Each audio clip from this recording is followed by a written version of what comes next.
Hola, bienvenidas, bienvenidos a Espacio Relativo, el podcast de divulgación científica de radiohuelva.es.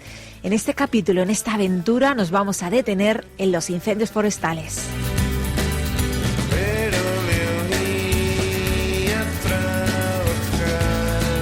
Se trata de fenómenos naturales, aunque un porcentaje muy alto se inicie por la mano del hombre, por accidente o de manera intencionada, pero unos fenómenos muy destructivos si no se controlan rápidamente. En este capítulo los abordamos desde distintos puntos de vista, el medioambiental, por supuesto, y para ello hablaremos con responsables de WWF que cada año realizan un informe sobre ellos, desde el punto de vista tecnológico, porque sí, la tecnología se ha ido incorporando también en la lucha contra el fuego, así que de la mano de uno de los técnicos de sistemas del Plan Infoca vamos a conocer cómo se utilizan aquí en Andalucía y por último nos interesaremos por cómo afectan los incendios forestales al suelo y si estos se pueden recuperar después del desastre. And I feel it in my heartbeat. Oh, you can put out these flames. You can keep it down in my seat. I got fire under my feet. El descubrimiento del fuego ha sido uno de los grandes hitos del ser humano. Sin embargo, este tiene una de sus representaciones más temidas en los incendios forestales. Hablar de un incendio forestal es pensar en destrucción, terreno forestal arrasado e incluso muerte de personas y animales. Sin embargo, los incendios también han contribuido a la hora de modelar nuestro ecosistema. Existe, de hecho, una rama en la ciencia que estudia el papel de los incendios en los organismos y los ecosistemas, la ecología del fuego, que proporciona base científica para mejorar la gestión del territorio. Nuestra primera parada, sin embargo, es la evolución de los incendios forestales y su conexión con el cambio climático.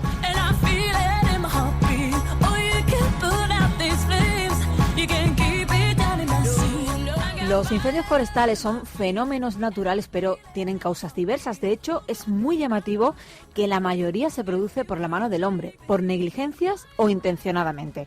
Pero es que hay más. La organización WWF lleva años elaborando un informe anual sobre los incendios y por ello hemos invitado a Luis Suárez, que es coordinador de conservación de WWF en España. Hola Luis y bienvenido a Espacio Relativo de Radio Huelva. Hola, ¿qué tal? Muchas gracias. La tendencia en España, según vuestro último informe con datos de la última década, es que hay menos incendios forestales, pero sin embargo estos suelen ser más virulentos o destructivos. ¿Por qué? Bueno, efectivamente, tenemos un sistema de lucha contra incendios cada vez más eficaz, lo cual hace que el número de incendios y sobre todo la superficie, ¿no?, de incendios afectada se va reduciendo. Normalmente ahora en los últimos años pues alrededor del más del 65% de los incendios se quedan solo en conato, es decir que afecta a muy poca superficie y eso hace que haya una respuesta cada vez más rápida. Sin embargo tenemos unas condiciones ambientales, tanto por el cambio climático como por el modelo de territorio que tenemos, por el modelo de gestión que hacemos o más bien que dejamos de hacer, ¿no?, de la masa forestal, que hace que unos pocos incendios cada vez sean más destructivos, ¿no? Por ejemplo, en este año en el que estamos ahora, los grandes incendios forestales, aquellos que superan las 500 hectáreas, pues se suponen prácticamente la mitad, el 48% de la superficie quemada. Es decir, que cuando se nos escapa del control un incendio, debido a las condiciones, genera un impacto muy grande en cuanto a superficie y a veces, desgraciadamente, incluso en cuanto a vidas humanas o pérdidas materiales. Uh-huh. Pero es el pez que se muerde la cola, ¿no? Porque ha hablado del cambio climático y si el cambio climático provoca esos incendios, se elimina zona de bosque y esto tiene consecuencias también para el calentamiento global. Sí, es uno de los temas que venimos denunciando y sobre todo en el informe que hemos realizado este año, ¿no? Efectivamente, el cambio climático lo que está haciendo es elevar la temperatura media y por lo tanto eso hace que, por ejemplo, en los periodos de sequía, ¿no?, y de situaciones extremas que favorecen incendios sean más intensos y más prolongados.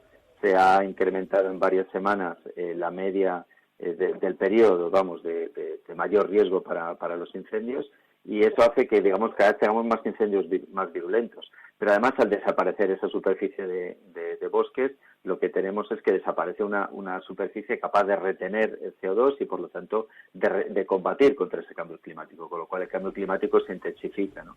Y eso es, efectivamente, es una pescadilla que se muerde la cola y, por lo tanto, si queremos combatir los incendios forestales a medio y largo plazo, tenemos que hacer sin duda frente al cambio climático y frenar la subida media de la temperatura.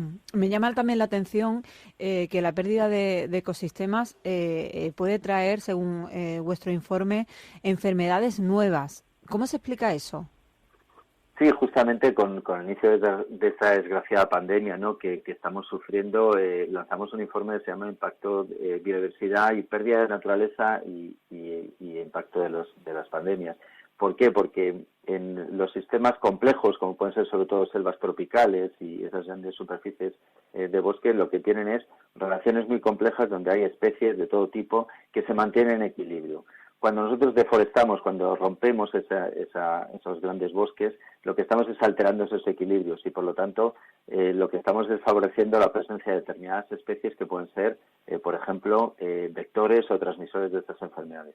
Pero también facilitamos el que el ser humano pueda entrar en contacto con estas especies, porque llegamos a lo más recóndito de estas grandes selvas y a veces entramos en contacto con especies o con animales enfermos que normalmente no estarían en contacto con el ser humano. Y un tercer elemento relacionado con eso es que al llegar al último rincón de las selvas, lo que también hacemos es capturar animales, matar animales que van al tráfico de especies y muchas veces acaban en la cadena humana de consumo. ¿Cómo? Pues porque a lo mejor hay animales que se capturan en la selva que acaban en un mercado donde se vende esos animales salvajes, pero también se mezclan con animales domésticos o con otro tipo de especies, animales vivos o muertos. Es lo que ha ocurrido, por ejemplo, lo que sospechamos que puede haber ocurrido con el SARS-CoV, pero también con otras enfermedades similares como el SARS o como el MERS anteriores, que también eran coronavirus y que saltaron de distintas especies de animales hasta llegar al ser humano y infectar al ser humano con las consecuencias que vivimos. Por lo tanto, alterar los bosques, perder superficies forestales, perder un antivirus natural que nos puede proteger. Luis, ¿por qué se producen incendios en el Círculo Polar Ártico?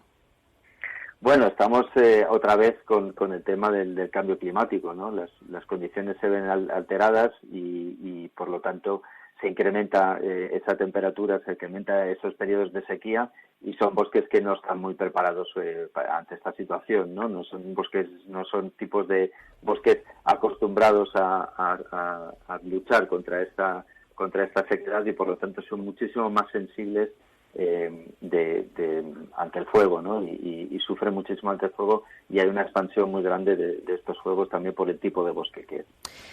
¿Hay algo que podamos hacer para parar esta bomba de relojería? Bueno, nosotros estamos desde hace años denunciando varios aspectos, ¿no? Por un lado tenemos hay una descompensación, ¿no?, entre lo que invertimos en lucha contra los incendios y lo que invertimos en prevención de esos incendios. Actualmente se invierte el 80% del presupuesto en la lucha contra los incendios y un 20% en prevención. Y creemos que hay que prevenir esos incendios. Hay que prevenir esos incendios con medidas de gestión, con medidas de ordenación del territorio, con cambios de las superficies. No podemos tener esas grandes superficies forestales de monocultivos, a veces de especies exóticas y muchas veces muy inflamables. Tenemos que trabajar en esa prevención, porque de lo contrario, como decía antes, podemos atajar muchos incendios, pero los que se nos escapen de las manos nos van a hacer cada vez mayor daño. Hay que luchar contra el cambio climático, sin duda, porque es el elemento clave a medio y largo plazo. Y luego hay que trabajar en aspectos sociales. Por ejemplo, el más del 90%, el 95% de los incendios que se producen en España están relacionados con el ser humano y más de la mitad son intencionados, es decir, hay alguien que prende fuego al monte. Pues Luis Suárez, coordinador de conservación de WWF España, muchas gracias por atender a Espacio Relativo. Gracias a vosotros, un saludo.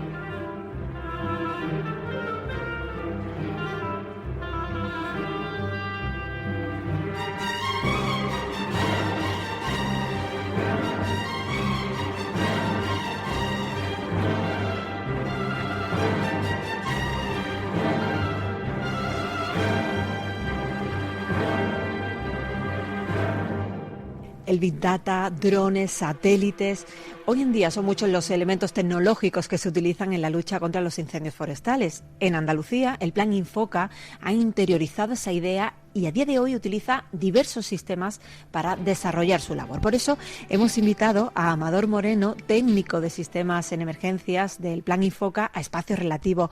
Hola y gracias por aceptar la invitación. Muchas gracias a vosotros por invitarme. A ver, Amador, el Plan Infoca lleva años implementando sistemas tecnológicos para desarrollar su labor. ¿Cómo funciona, por ejemplo, el sistema de localización de medios terrestres a través de satélites y cómo os ha facilitado el trabajo? Pues muy bien, nosotros desde este año 2020 tenemos contratado un servicio, como dice, para la localización de los medios terrestres basado en un terminal que toma la señal GPS y al mismo tiempo tiene la capacidad de transmitir esa señal, esa posición GPS a un centro de control.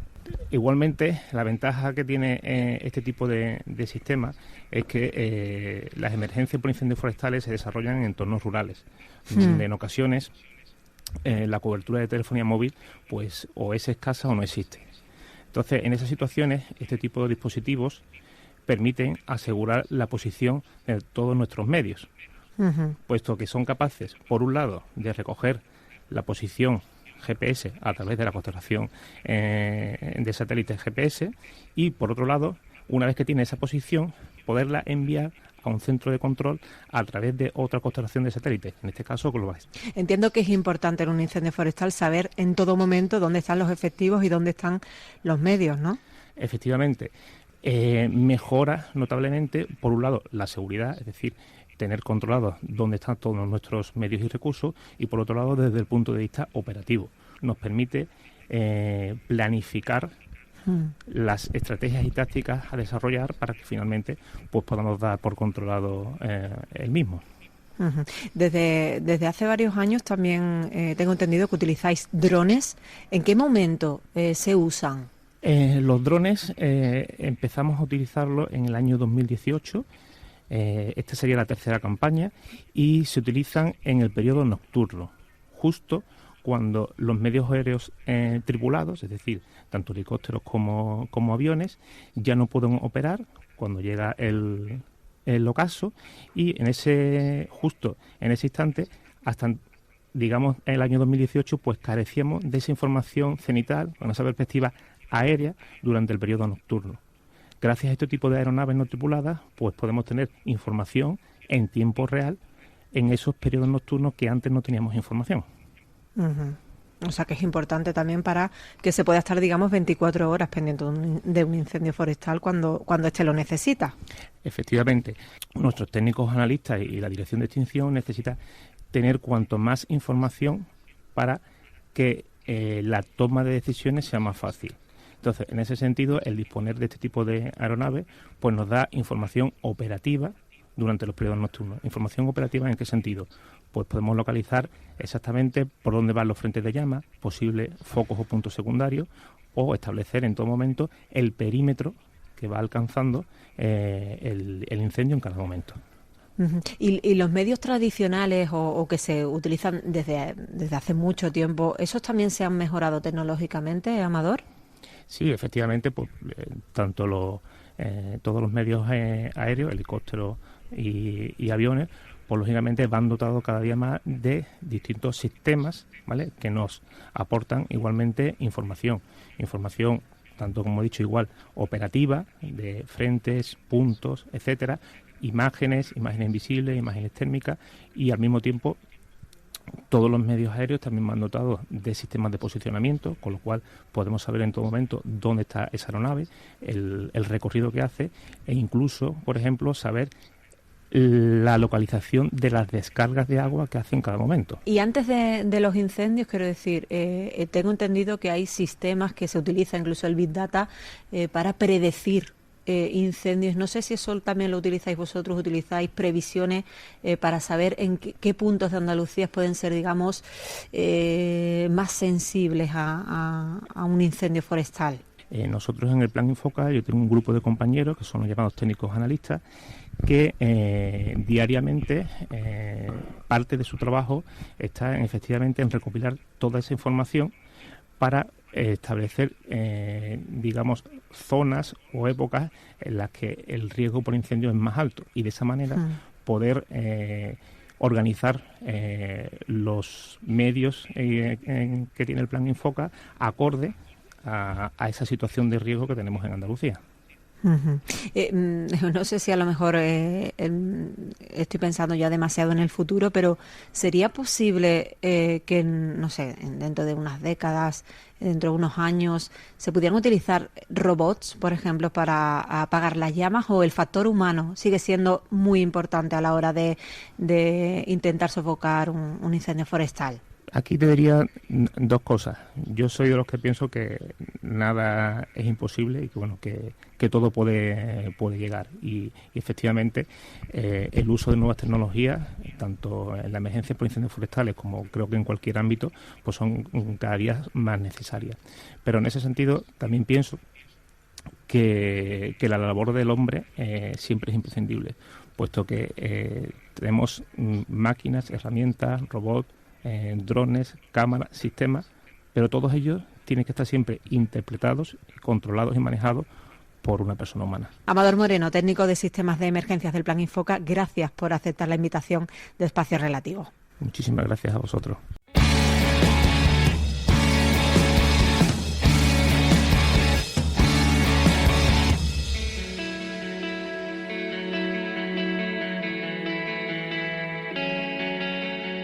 Huelva es una provincia con una gran superficie forestal, alrededor del 80%. Eso es positivo, pero también la convierte en una zona muy sensible a los incendios forestales. En 2020, Almonaster, 12.000 hectáreas. 2017, Las Peñuelas en Moguer, 10.000 hectáreas. ¿Cómo se recupera ese suelo? ¿El terreno que se ha quemado puede volver a ser lo que fue? Bueno, en los próximos minutos vamos a charlar con Nicasio Jiménez Morillo, que es investigador de la Universidad de Évora en Portugal y está especializado en estudios sobre materia orgánica de suelos quemados. Hola, Nicasio, y gracias por participar en Espacio Relativo. Muy buena, Carmen. En 2017, un incendio en Moguer, Las Peñuelas, arrasó más de 10.000 hectáreas, se quedó a las puertas de Doñana. Ahora está en proceso de recuperación. Usted ha participado en los trabajos de regeneración de parte de esos suelos del incendio. ¿Cómo estaban y qué expectativas hay de que se puedan recuperar? Bueno, las imágenes que pudimos ver en la televisión, porque fueron bastante espectaculares y bastante dantescas, con bastante preocupación la vimos los que nos dedicamos a esto. Pudimos observar que efectivamente el fuego fue muy grande y incluso arrasó, o parecía que arrasó toda la totalidad de esas 10.000 hectáreas, haciendo que murieran todos o casi todos los árboles.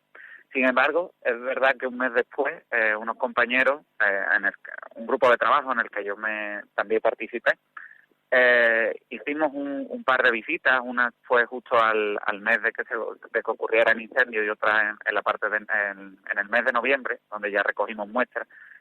Durante la primera visita pudimos observar que el fuego no fue tan dañino como se esperaba, o como daban a entender las imágenes de televisión, sino que no fue un incendio homogéneo en que todo arrasó y todo murió, sino que había zonas afectadas en las que efectivamente murieron los árboles, pero en otras que no, que los árboles podían poco a poco ellos mismos recuperarse, habían sobrevivido. En particular, en algunas de esas zonas se pudo observar que algunas especies de vegetación, como la palma y algunos pinitos pequeñitos, estaban ya rebrotando.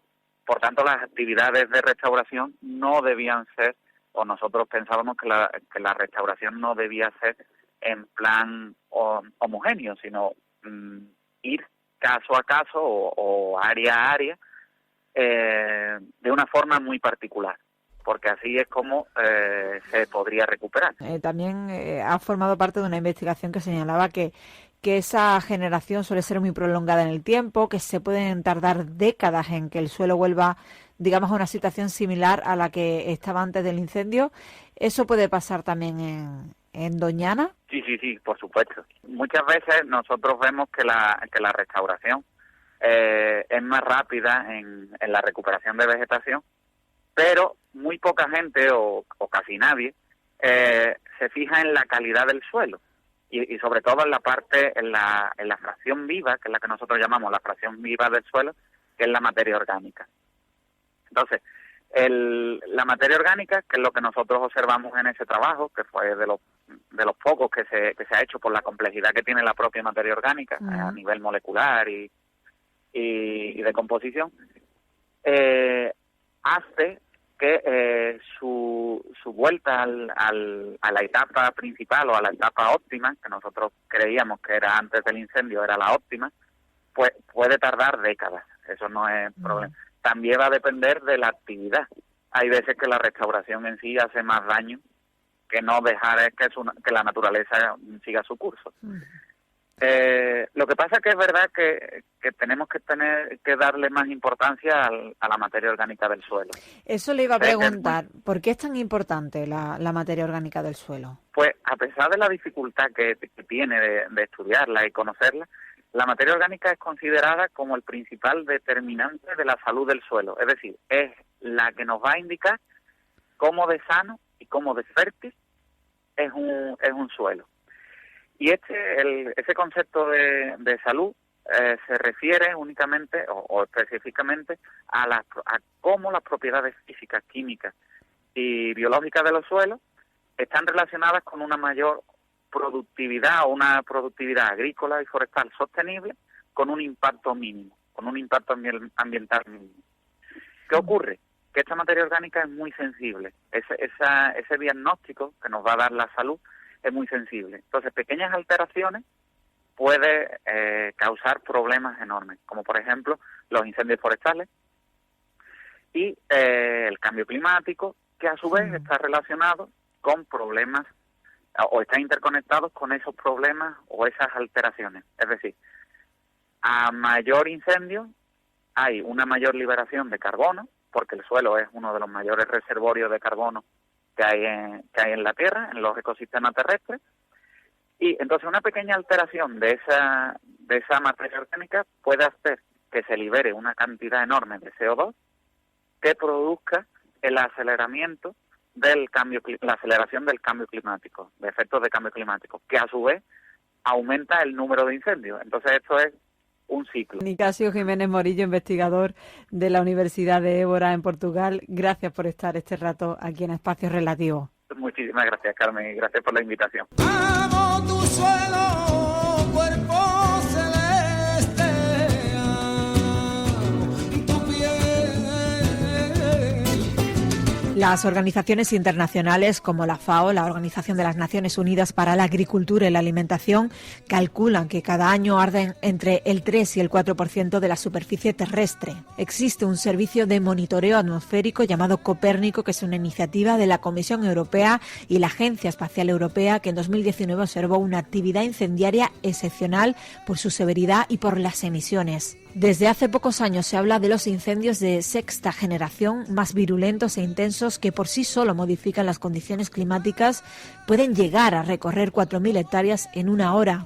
El término se comenzó a usar en 2017 tras una oleada salvaje de incendios de este tipo en Chile. Son tan difíciles de doblegar que muchas de las técnicas contra incendios no funcionan. Se están dando en puntos tan distantes como California o en Australia, donde en 2019 ardieron más de 12 millones de hectáreas, murieron decenas de personas y más de 1.200 millones de animales. Un estudio de la Comisión Europea asegura que en 2080 Europa registrará 100.000 muertes al año relacionadas con el cambio climático, el doble que en la actualidad, debido a las olas de calor, a las riadas, a las tormentas, pero también a los incendios.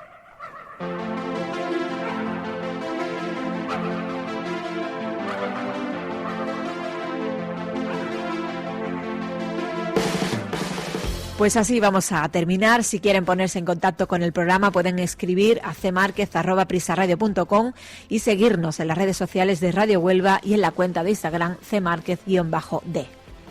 Hasta aquí la aventura de hoy. Más conocimiento, más ganas de aprender en el próximo Espacio Relativo.